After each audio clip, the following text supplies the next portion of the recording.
So, it's 8 p.m. now. Kahapon, sumakit yung ulo ko maghapon, pero it come and go. Tapos ngayon, maghapon talaga siya na hindi nawala. So, tumawag ako dito sa maternity triage. And then they said na kailangan kong pumunta dito para ma-check si baby.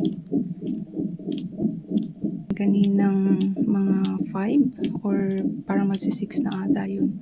Sabi ni Tim, tawag na daw ako kasi talagang sakit na ng ulo ko. Tapos tinawagan namin si mom-in-law to take care of Sam. Buti na lang tulog na si Sam-Sam. So, 37 plus 6 na ako today. 38 weeks na bukas.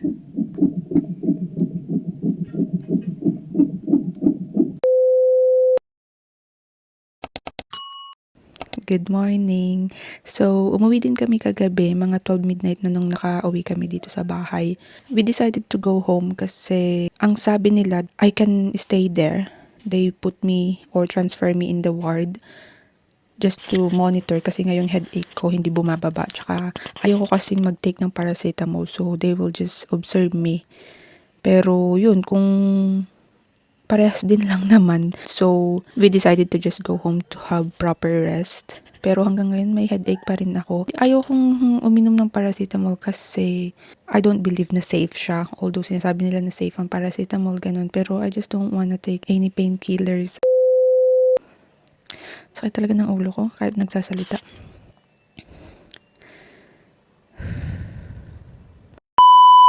Iniisip ko nga parang ang hirap palang mag-vlog, mag-video kapag nandun ka na sa sitwasyon na sobrang nakakaano.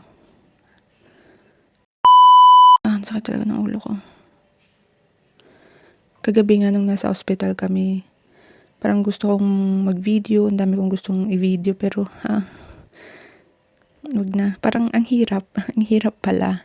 Kaya iniisip ko paano pa kaya sa yung mga nag-vlog talaga na as in talagang dina-document nila yung every single action or movement nila. Parang ang hirap. Papagsabay nila lahat, parang iniisip ko nga kapag nanganak na ako, may newborn, may toddler, tapos mag-video-video pa akong ganito. Kakayanin ko kaya? You should know what's your priority na lang siguro. Napapangiti pa ako pero sobrang sakit talaga ng ulo ko. Hindi ko alam kung paano ba mag-update. So, I'm 38 weeks now. May scan ako bukas. Clinic appointment, scan. And then, mag-book kami ng date for the C-section. So, yun. Parang papatay na ako. Malapit na akong malobat. So, yun na lang muna. Thank you pa rin sa mga nanonood and nagsusupport. Thank you. Hello, good morning. So, it's my scan today. It will be 12:45 ang scan. Grabe yung mukha ko.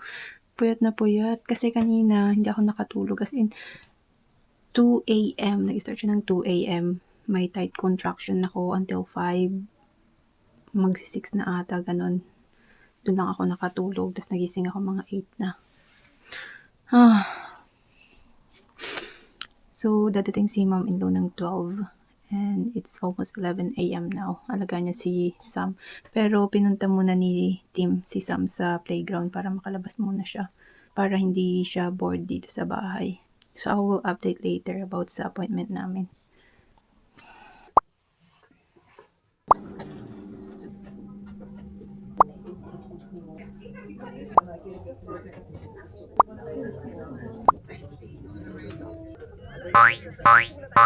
You need to get me dinner.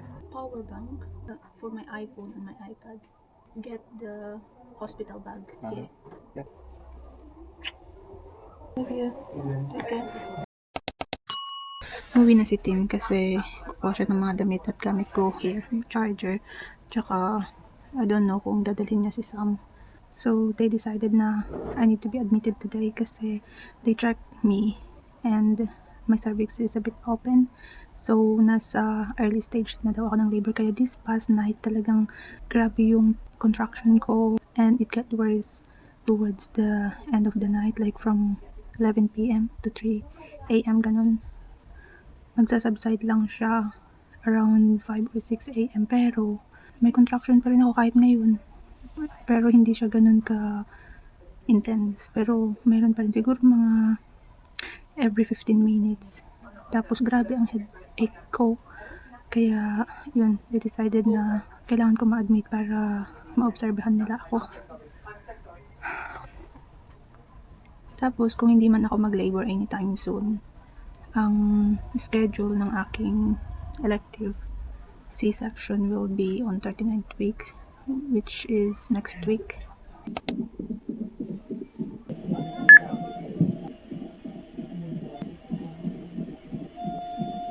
Okay. Yeah. Do you want any painkillers?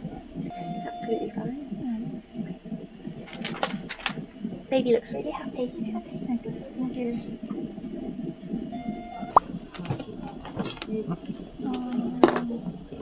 Shall we bring that table over?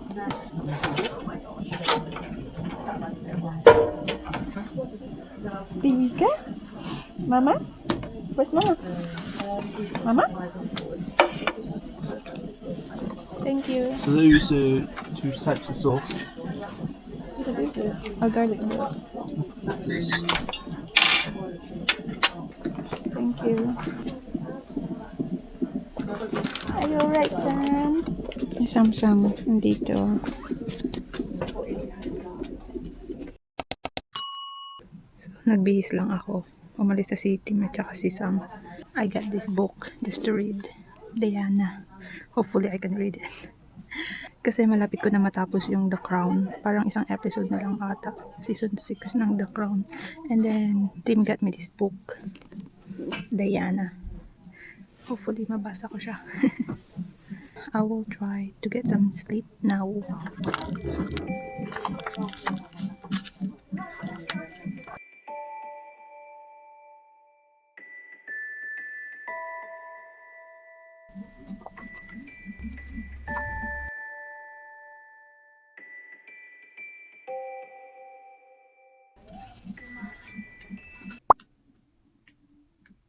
So, update lang tonight if anything goes wrong.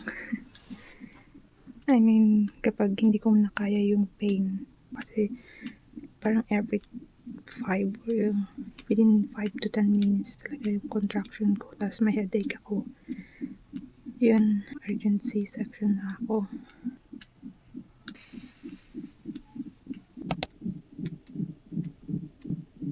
They said that you need to come. Yeah.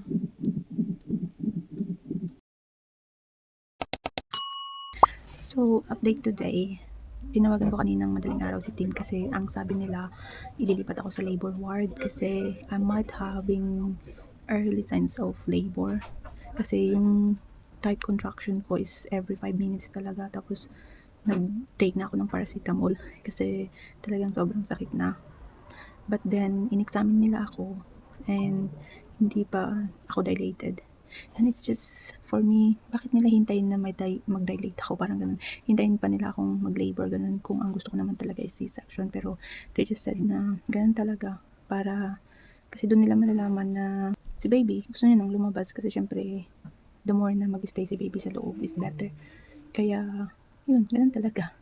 So, kanina, after nang makausap namin yung mga doktor, umuwi na rin si Tim kasi kailangan niya rin magpahinga. So, I'm still here sa hospital.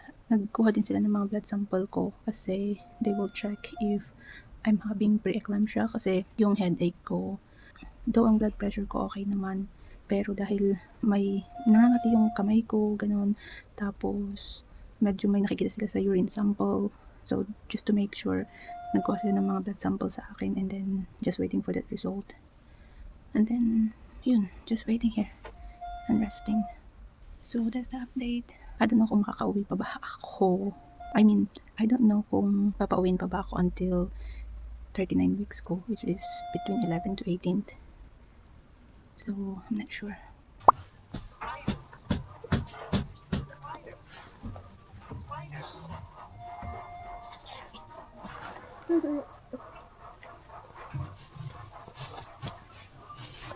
So, bumisita si Samsam today. Just a quick visit. Kasi medyo late na nung inilabas ni Tim si Samsam.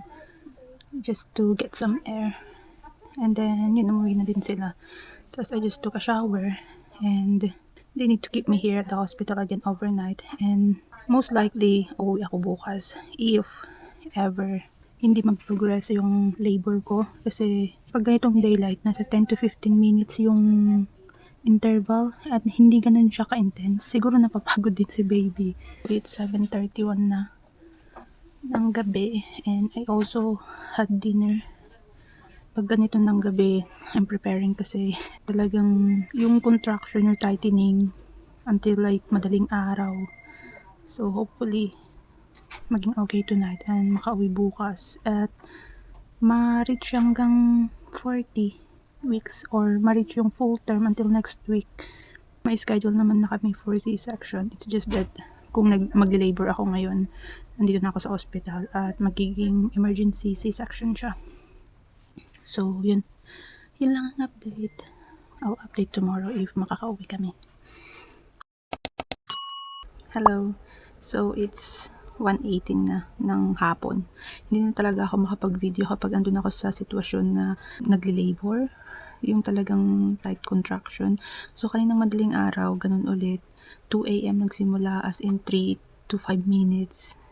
Nagko-contract, nagtatighten yung tiyan ko. Tapos, in-examine ako. Hindi ako dilated. Kaya, it's just the latent phase of labor. Yun yung tawag nila. Early signs of labor. Parang my body is preparing to labor. And nakausap namin yung doctor kanina bago umalis si Tim tsaka si Sam kasi nag-visit ulit sila. Pero talagang hindi na ako makapag-video kapag ganung mga hindi ko na maalala na mag-video. So, yun. Nakausap namin yung doctor. Sabi nila they need to keep me in again for another night kasi we really don't know what will happen. For example, kung papauwiin nila ako ngayon and bigla akong mag-labor and then mag-rush back kami dito sa hospital, it's not a good thing to do. So, they said that they need to keep me in for another night. So, yeah. So, it's Thursday today. 1:20 na ng hapon and that's the update. Lumabas si Tim at saka si Sam, punta lang sa park para makapaglaro si Sam, tapos balik sila later dito. And then hopefully if everything's just the same, just like what's been happening, na gabi-gabi ganun talaga yung parang nagiging, parang I'm just getting used to may contraction, may tightening, may period cramps sa ganung oras. So, kapag ganun na lang ulit at magiging okay ako sa ganitong araw, baka uwi na lang ako bukas, tapos babalik na lang ako sa schedule ng C-section ko, which is next week. Let's do this. Kakayanin. At syempre, that's the only option that I can do. Kakayanin. All is well. Thank you sa mga nagsusupport and nanonood pa rin kahit napaka-boring naman nitong mga videos ko. Thank you. Well, I just want to say na baka nasa sitwasyon din kayong ganito sa akin and the only choices na mayroon tayo is pause, rest, and kayanin. Let's be strong. Kasi hindi lahat ng oras ganito yung magiging sitwasyon natin. Magiging okay din ang lahat and let's just hope for the best and hope for the future na magiging okay din ang lahat.